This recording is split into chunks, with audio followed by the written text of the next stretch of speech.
years, can't remember. And I want to welcome you all to the Des Moines River Valley here.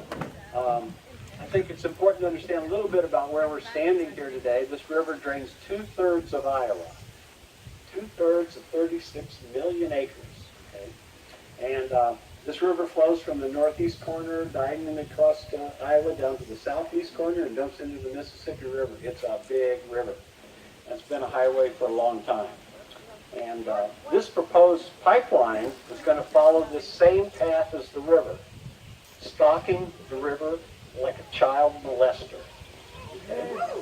We stand here today, and we're right at the toe of the glacier that was here 14,000 years ago, and it ended right about in this exact spot. And so you got to kind of picture back there when the ice was a mile high here. And it drained out and formed these rivers. So before the glacier, there was, in the Pennsylvanian time, about 300 million years ago, they say, that that's when fossil fuels were being formed, and that's what we're here to talk about today. And we paddled this river here the other day just to kind of check out everything, and we found some beautiful fossils. And I don't know where Paul is; he was supposed to bring it, but we had a beautiful fossil that was kind of a grass back in that period that was about 30, 40 feet tall. So you might find some of that along the bank. We saw numbers of them when we were out there. Okay. You also are going to see these limestone outcroppings. You'll see where they've mined coal seams along here, the coal coming from the Pennsylvanian period also. And we also have found numerous artifacts in the area from people who lived here for thousands of years.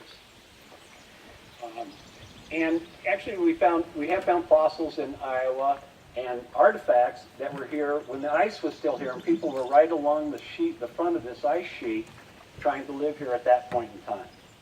And so during all that time of those thousands and thousands of years, people were able to bend over and take a drink just about anywhere. And all that has changed in the last 100 years.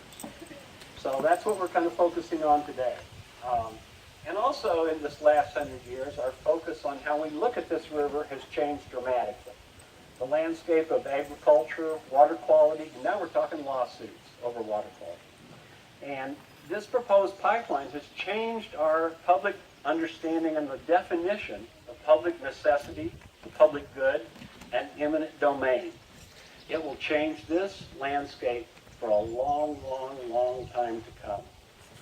Okay, to give you a little bit of idea of the scrutiny that we have given this as the public, is that this pipeline is only receiving scrutiny over less than 3% of its distance in Iowa, and that's where it crosses public land, or it crosses the Mississippi, the Missouri, or this river right here.